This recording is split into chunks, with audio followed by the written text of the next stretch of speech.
Imagine walking through the streets of a medieval city and seeing dozens of people dancing uncontrollably, day and night for weeks on end. Their feet are bleeding, their bodies are exhausted beyond belief. Some of them are collapsing from sheer physical strain, and yet they cannot stop. This isn't a metaphor, and it isn't folklore exaggerated over time. This actually happened in the summer of 1518 in the city of Strasbourg, and by the time it was over, dozens of people are believed to have died from a condition history now remembers as the dancing plague, one of the strangest and most disturbing medical mysteries ever recorded. To understand how something this bizarre could actually happen, you have to understand the world these people were living in. Strasbourg in 1518 was a city under enormous strain. The region had just endured a brutal string of failed harvests, and famine was a very real and present threat. Disease was common, malnutrition was widespread, and on top of all this physical hardship, the population was gripped by deep religious anxiety. This was an era saturated with superstition, where people genuinely believed that God could punish sinners with disease, madness, or affliction, and where local legends spoke of saints who could curse people with uncontrollable, involuntary dancing as a form of divine punishment. It was into this atmosphere of fear, exhaustion, and religious dread that the strangest outbreak in medical history was about to begin. It started, according to historical records, with a single woman. Her name was Frau Trophia, and sometime in mid-July of 1518, she stepped out into a narrow street in Strasbourg and simply began to dance. There was no music playing, there was no celebration happening, she wasn't at a wedding or a festival. She just started moving, twisting and swaying in the street, seemingly without any control over her own body. At first, her neighbors probably assumed she was having some kind of fit, or perhaps behaving strangely for reasons they didn't yet understand. But she didn't stop after a few minutes. She kept dancing through the afternoon. She kept dancing into the evening. According to the records that survive, she continued dancing for somewhere between 4 and 6 days straight, with barely any rest, her body moving almost involuntarily despite what must have been extreme physical agony. Word of this strange event spread quickly through the tightly packed medieval streets, and within about a week, something even stranger happened. Other people started dancing too. Not a handful, not a dozen. Within a month, historical accounts suggest that as many as 400 people across the city had joined in this same uncontrollable, compulsive dancing. Contemporary chroniclers described people dancing until their feet bled, dancing until they collapsed from exhaustion, and, in some accounts, dancing until they reportedly died from heart attacks, strokes, or sheer physical exhaustion. This wasn't a festival that had spiraled out of control. People weren't enjoying themselves. Many appeared to be suffering deeply, their faces reportedly showing expressions of pain and desperation even as their bodies kept moving. What makes this even stranger is how the authorities responded. Rather than trying to stop the dancing, city officials in Strasbourg actually did the opposite. Believing, based on the medical theories of the time, that the only cure for this compulsive dancing was more dancing, they set up guild halls and even constructed a stage in the marketplace to accommodate the afflicted. They hired musicians to play music for the dancers, believing that if the affected people danced continuously to music, it would somehow help them burn through whatever was causing their affliction and eventually be freed from it. Instead, the constant music and organized dancing spaces appear to have made things considerably worse, potentially reinforcing the compulsive behavior rather than curing it, and possibly encouraging even more people to join in as they watched others dancing in these designated spaces. Eventually, as the weeks dragged on and people continued collapsing, becoming injured, or reportedly dying, the city's approach shifted entirely. Local authorities came to believe the epidemic must actually be some form of divine punishment, or perhaps a curse, linked to a folk legend involving Saint Vitus, a saint associated in local tradition with plagues of compulsive dancing. Acting on this belief, the afflicted dancers were eventually taken to a shrine dedicated to Saint Vitus, where they underwent religious rituals intended to lift what was believed to be a curse.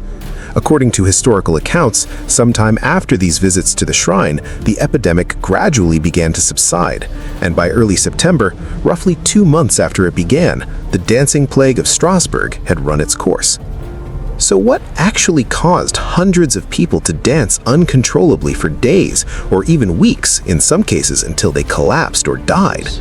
For centuries, this question has fascinated historians and scientists, and while no single explanation has been universally accepted, several serious theories have emerged. The first and most widely discussed explanation today is what's known as mass psychogenic illness, more commonly referred to as mass hysteria. Under extreme conditions of stress, fear, and psychological strain, this theory suggests groups of people can develop shared physical symptoms without any underlying physical disease at all. Given that the population of Strasbourg in 1518 was dealing with famine, disease, crushing poverty, and profound religious anxiety about divine punishment, the psychological conditions for a mass stress response may have been extraordinarily high. Under this theory, the dancing wasn't caused by any toxin or physical illness at all, but was instead an extreme, involuntary physical manifestation of collective psychological trauma, amplified and spread through social contagion as more and more people witnessed others dancing and became affected themselves. Modern psychology has documented other cases of mass psychogenic illness in more recent history, lending this theory a degree of scientific credibility, even though the sheer physical intensity and apparent lethality of the Strasbourg outbreak remains difficult to fully explain even under this framework. The second major theory focuses on a very different, more physical cause: ergot poisoning. Ergot is a toxic fungus that can grow on rye and other cereal grains, particularly under damp storage conditions, and it's known to produce compounds chemically related to modern hallucinogens. Historical records indicate that the years leading up to 1518 involved poor harvests and difficult growing conditions, precisely the kind of environment where ergot contamination in stored grain becomes more likely.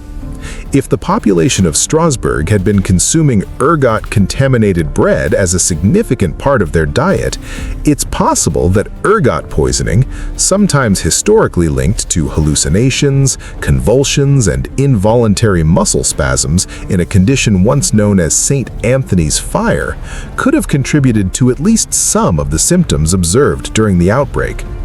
However, many researchers point out that ergot poisoning typically causes convulsive, jerking movements and severe physical distress, rather than the sustained, rhythmic, days-long dancing behavior described in the historical accounts. And it also doesn't easily explain why this affliction seemed to spread from person to person in the way that it did, rather than affecting people randomly based on who ate contaminated bread. A third perspective, which doesn't necessarily compete with the others but adds important context, focuses on the role that local religious belief and cultural expectation may have played in shaping how this event unfolded. In this deeply religious society, stories about Saint Vitus and cursed compulsive dancing weren't obscure folklore. They were part of the shared cultural understanding of the world. Under this view, once the idea took hold that uncontrollable dancing was a recognized form of religious curse or affliction, individuals experiencing extreme psychological distress may have unconsciously channeled that distress into the specific, culturally recognized symptom of dancing, because it was already an established framework their society understood. This wouldn't necessarily contradict the mass hysteria theory, but rather helps explain why the specific symptom took the form of dancing rather than some other type of physical affliction, essentially arguing that cultural belief systems can shape the specific form that collective psychological distress takes. What makes the Strasbourg dancing plague endure as one of history's strangest documented events isn't just the bizarre nature of the affliction itself, but how well documented it actually is compared to other medieval mysteries. Multiple independent historical sources, including physicians' notes, city council records, and cathedral sermon accounts from the period, corroborate that this event genuinely happened and that it genuinely involved mass, uncontrollable dancing across hundreds of people. This isn't a myth that grew in the retelling over centuries. It's a documented historical event that continues to challenge our understanding of just how powerfully psychological and social forces can manifest as extreme physical symptoms, even now, over 500 years later.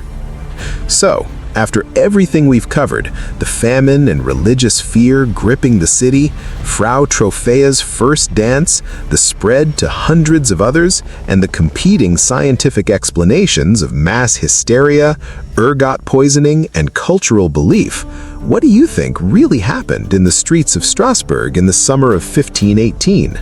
Was this purely a psychological phenomenon, spreading through fear and social contagion?